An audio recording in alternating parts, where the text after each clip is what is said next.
belasan orang tersangka ini berhasil diringkus petugas Sat Narkoba Polresta Bandar Lampung dalam operasi penangkapan selama kurun waktu 2 pekan terakhir.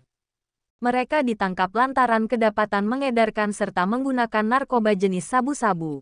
Penangkapan terhadap belasan orang tersangka ini setelah petugas mendapati informasi maraknya peredaran narkoba di wilayah Teluk Betung Selatan dan Kedaton Bandar Lampung. Petugas kemudian melakukan penyelidikan dan berhasil menangkap belasan tersangka, berikut barang bukti sabu-sabu seberat 80 gram dari 5 lokasi berbeda.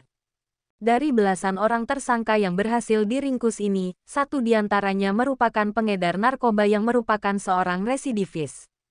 Dia bernama Ahmad Adrian berusia 25 tahun, warga Kelurahan Kangkung Teluk Betung Selatan Bandar Lampung.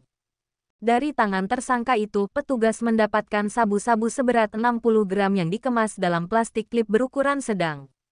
Dari hasil pemeriksaan, tersangka Ahmad Adrian sudah melakoni bisnis haramnya selama 5 tahun. Modus peredarannya dengan menggunakan sarana media sosial Instagram kepada pemesannya. Setelah pemesan melakukan transfer sejumlah uang kepada tersangka, barang bukti narkoba itu kemudian diletakkan di suatu tempat untuk diambil oleh pemesannya. Menurut petugas, sabu-sabu itu biasa dijual oleh tersangka kepada mahasiswa dan pemesan dari kalangan orang dewasa melalui media sosial Instagram. Tersangka mendapat keuntungan sebesar 500.000 per gramnya dari setiap pemesanan. Uang hasil penjualan digunakan tersangka untuk kebutuhan hidup sehari-hari dan berfoya-foya. Petugas Sat Narkoba Polresta Bandar Lampung masih terus mengembangkan kasus ini, dengan mencari tahu pemasok barang haram yang dimiliki para tersangka yang berhasil ditangkap tersebut. Untuk mempertanggungjawabkan perbuatannya ini, belasan orang tersangka tersebut kini mendekam di ruang tahanan Mapolresta Bandar Lampung. Polisi menjerat para tersangka dengan pasal berbeda, yakni pasal 112 dan 114 bagi pengedar narkoba dengan ancaman pidana selama 15 tahun kurungan penjara.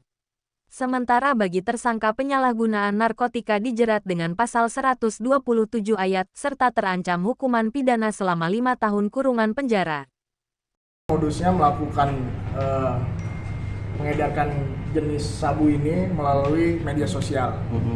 Ya, jadi media sosial, Instagram, kemudian dia sempat sebagai mengantarkan juga ya ke beberapa titik yang ada di Bandar Lampung. Dan modus itu juga mereka sudah dilakukan oleh AA ini dari tahun 2018. Makanya mereka itu sudah terorganisir. Kita lakukan juga untuk pendalaman untuk terkait kasus narkotika ini yang khusus Bandar Lampung, masih kita lakukan pengembangan.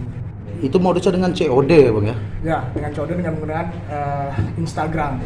Gitu. Kalau dari hasil pemeriksaan sendiri, barang bukti ini didapat dari mana? Dari luar Provinsi Lampung atau di dalam lapas penjara nih Bang? Nah, untuk sementara kita berdasarkan keterangan dari tersangka yang kita ambil keterangannya itu dari dalam sendiri, dari sini, dari Bandar Lampung. Bang, barang-barang ini jual dia paketan hemat atau per gram gitu? Ya, jadi dia menjual narkoba ini ada paket hemat juga, ya kan, ada juga pergraman juga, seperti itu. Tersangka dipersangkakan pasal 114 ayat 1 di Jalan Dosoruko Udang Pelita, Muda, nomor 29, tersangka RD yang berdomisili di Bandar Lampung. Nah, modus kamu gimana? Melalui media sosial apa kamu melakukan COD? Instagram. Kamu sudah berapa kali melakukan COD tersebut? Hah? Baru sekali. Kamu residivis? Ya, residivis tahun 2018 ya? 2017. Sehari bisa jual berapa? Disuruh Bang. Dijual berapa? Berapa? 1 Bang. Bisa sampai berapa? Yang belinya mahasiswa apa pelajar apa? Kurang paham saya Bang. 1 gram. Dapat upah berapa? Bandar. Upah berapa? 100 Bang. Per gramnya? Dapat upah 500 per gramnya. Dapat barang dari mana, Bang? Dapat barangnya dari mana? Mas? Yang mana aja ditaruh barangnya itu COD-nya? Teluk semua apa gimana? Iya Bang. Teluk semua ya? Kafe-kafe enggak? Enggak Bang. Sebulan bisa jual berapa gram?